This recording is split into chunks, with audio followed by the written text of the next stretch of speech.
Na segunda parte da reportagem sobre agricultura sintrópica, você vai entender melhor como ela é implantada numa fazenda. Vamos mostrar resultados na prática e o interesse que essas ideias vêm despertando, e não somente entre agricultores profissionais.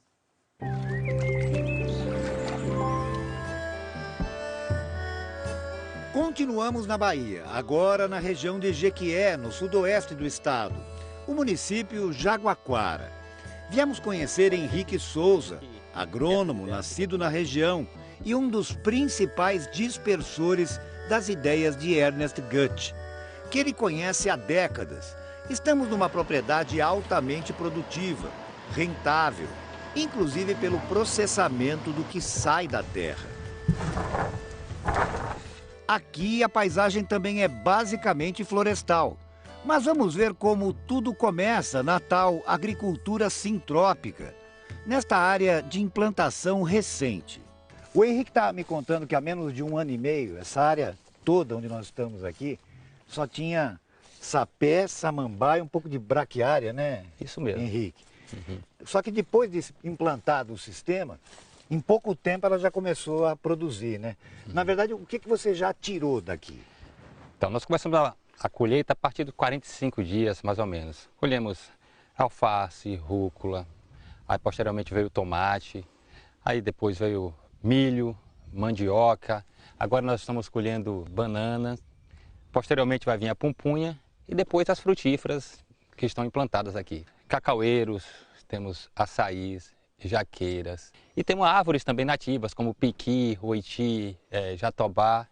Tem até eucalipto, nenhum preconceito com plantas exóticas. Enquanto as árvores crescem, o espaço entre as fileiras vai sendo aproveitado, com culturas anuais ou de ciclo rápido. É importante para manter alguma renda, sempre. Se tem esses vácuos de produção, ou seja, espaço em produção, o agricultor ele se desanima, não tem recurso para vir cuidar, manejar a área. Então a gente tem um cuidado de, ao longo do tempo, sempre ter colheita, sempre ter produção. E tudo que se corta, mas não é colheita, vai ajudar outras plantas. É a fábrica de NPK, ou seja, você produz aqui para acrescentar naquelas linhas ali, que é a linha de produção. É o nosso adubo, né? O adubo que a gente utiliza para essas espécies que está aqui. Se você olhar, nós temos o solo, olhe para isso aqui, a quantidade de matéria orgânica que tem, né? Solo vivo, rico. As plantas se ajudam umas às outras e todas as condições de produção do sistema só vão melhorando, diz o Henrique. Ao contrário, se fosse uma área convencional, ao tempo que o trabalho ia acontecendo, a situação ia se degradando mais ainda, o solo ia se degradando, né? É a acidificação do solo, redução da quantidade de minerais disponíveis, né? Matéria orgânica. E aqui nesse trabalho é o contrário, isso é sintropia. A definição de sintropia é mesmo o contrário de entropia, termo associado à desorganização, degradação de sistemas, a perdas de energia. A agricultura sintrópica propõe reordenar, restaurar o ambiente natural, a floresta, produtiva, onde agricultor não é inimigo. Em vez de criar áreas de proteção permanente, criar, produzindo, áreas de inclusão permanente do ser humano. Não é um pecado de derrubar a floresta. É um pecado, sim, e um grande desejo de não plantar floresta. São ideias que atraem a cada ano centenas de pessoas à fazenda do Henrique, para os cursos oferecidos por ele e pelo Ernest. Numa refeição como esta, de tudo que está sobre a mesa, só as azeitonas e o arroz não foram colhidos aqui. E depois tem sobremesa de açaí. Cardápio bem variado, como o que se vê nas áreas da fazenda onde o sistema sintrópico foi aplicado há mais tempo, 12, 20 anos. Cacau, cupuaçu, açaí, rambutã, fruta asiática parente da lixia, castanha do Pará, pupunha. E o som da vida por toda parte. Até o ruído já é de floresta, né? Quando você muda a flora, você muda a fauna também. Falando em rentabilidade, o Henrique diz que além de ter várias produções ao mesmo tempo, o desempenho delas é superior. As áreas de 12 anos rendem 70 arrobas de cacau por hectare, muito acima da média da região de 20 arrobas. E tudo sem gastar com insumos externos. Não preciso trazer adubo de fora, não preciso trazer defensivos de fora, então isso já é economia. O jeito de encarar as outras formas de vida que povoam as lavouras também é diferente. Elas são vistas como alertas. Tem algo que não está correto. Então, ao invés de eu chegar ali e usar um defensivo, apenas eliminar aquilo, eu procuro ver onde é que eu errei, onde é que eu falhei e procuro corrigir. Um bom exemplo é a vassoura de bruxa do cacau, causada por um fungo, que aqui não incomoda. A gente vê que está relacionado a um sistema envelhecido, muitas árvores velhas dentro do sistema, ou muito material trazido de fora, como fertilizantes, ou a própria poda do cacaueiro mal feita, mal conduzida. Corrigindo isso, a vassoura de bruxa não vai ser problema, né? Não tem sido aqui, eu imagino que nos demais lugares também. Esta é uma área usada para ensino, para cursos de agricultura sintrópica. Os participantes são orientados a cultivar pequenos blocos, plantando sempre em linha dentro do sistema. Olhando mais do alto, a gente consegue ver bem como se dá a evolução das coisas, como as plantas se desenvolvem. Desde o plantio mais recente, esse aqui, de maio deste ano, até, indo lá para a esquerda, o mais antigo, de setembro do ano passado. O curso que nós acompanhamos durante 2 dias reunia quase 40 pessoas, gente de todo o Brasil. Nesta área, eles aprendiam a plantar com o Ernest. Uma antiga plantação de banana estava sendo derrubada, com os troncos e folhas aproveitados para formar aquelas linhas do sistema sintrópico. Por um ano. Na hora das instruções, diante desta infinidade de sementes e mudas, a chuva veio forte. Mas ninguém arredou o pé. Protegidos da chuva, os números das fileiras e o esquema detalhado preparado pelo professor, com todas as combinações de espécies. Você pode escolher qualquer outra semente de árvore grande. Você pode pôr junto com açaí. Sempre sementes de árvore grande você pode pôr. Uma de rápido crescimento, entre um açaí e outro. Uma de rápido crescimento. E sempre, a cada 70 centímetros, uma de cacau. Tá vendo? Assim que começou a estiar, mãos à obra. Você planta aqui não? Tira o bolsão de árvore lá. Aqui, ó, já tô fazendo aqui já. Mas já tá. Tem cacau ainda, Felipe? Aí você tá colocando o cupuaçu aí, né? É porque no meio Olha lá no mapa. E o cupuaçu, cadê? Não, ó, presta atenção. Ó. Um é de açaí junteira. Será? Alguma confusão, mas todo mundo no maior esforço tentando acertar. Tem hora que parece muito confuso. Mas depois você vai entendendo a lógica das coisas. A Sara tem uma pequena propriedade em 7 Lagoas, Minas Gerais. Eu estou focada muito em hortaliças, mas aí eu quero tornar o sistema mais sustentável e aí eu estou introduzindo árvores, frutas também. A Pâmela é de São Paulo. Trabalha com cinema, mas também é voluntária num projeto agrícola comunitário. Se eu for pensar que dentro daquele espaço eu posso produzir hortaliça, eu não preciso pensar de uma forma tão pequena, que eu só vou tirar coisas da terra. Chegou um momento você retira tudo aquilo da terra e a terra fica novamente sem nada. E você tem que colocar outras coisas nela.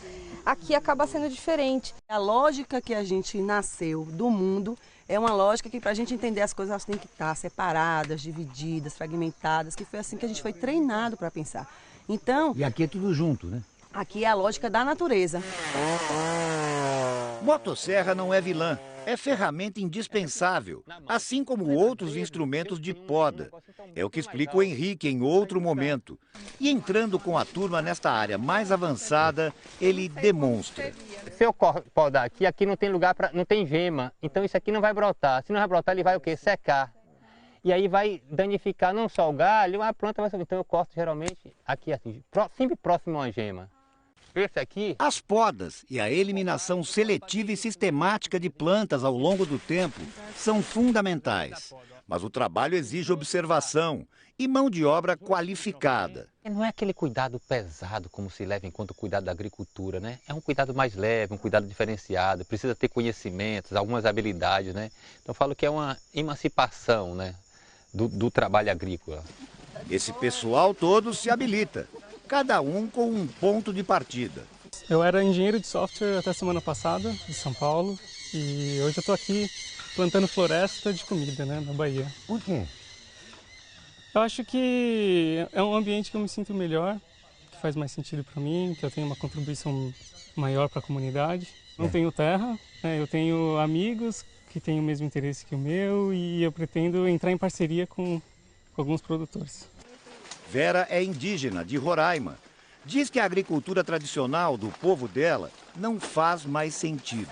Você vai na floresta, derruba tudo, bota tudo no chão, queima e planta, né? Aí o próximo ano você já não continua mais naquela área, você busca outra área, né? Porque não dá mais procedimento. A gente perde muita coisa, né? Os nutrientes vão embora muito rápido.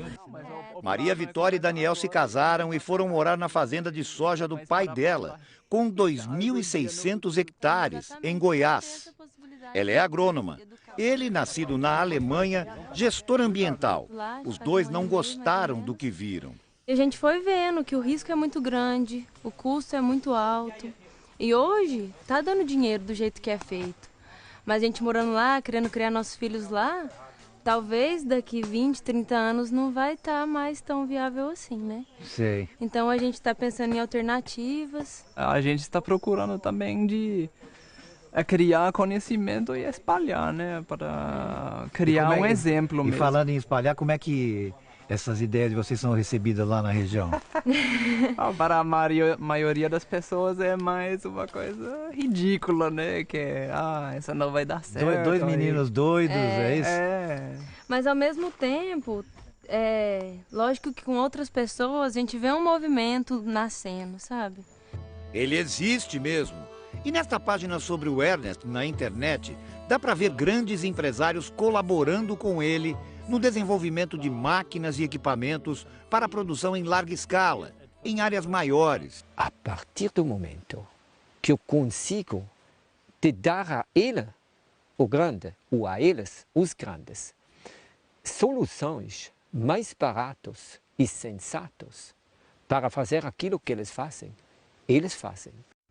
Na fazenda do Henrique, é a compradora de uma fábrica de chocolates finos quem aprova o cacau. Pela fermentação caprichada e pela segurança no fornecimento. A região teve um episódio de seca aqui nessa região de 2 anos muito severo. E foi observado que nessas áreas de agricultura sintrópica praticamente não teve, né, nem perda de produção e nem perda de plantas, que foi uma coisa que aconteceu muito na região. A agricultura sintrópica, ela tem sim efeitos muito bons para a planta de cacau, para garantir que a gente tenha uma boa amêndoa, um bom chocolate. Olha, a gente sonha que essas ideias se popularizem, né, o máximo possível, que todas as pessoas que estão vendo se animem, né, e vão aplicando na sua realidade. Uma boa notícia, você tem logo vontade de falar para aqueles que são queridos, né? E eu vejo isso aqui, por exemplo, você tem esses eventos, muitos deles vêm porque outros que estiveram aqui falaram com ele. A gente fica otimista vendo essas possibilidades, né, de bons retornos, de bons resultados.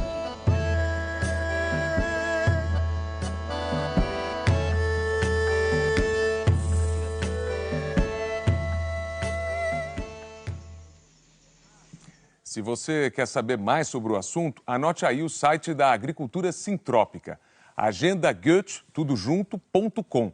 E veja bem como se escreve Goethe, G-O-T-S-C-H. Um bom domingo para você. Você também pode rever essa e as outras reportagens do Globo Rural na hora que quiser, acessando o Globoplay.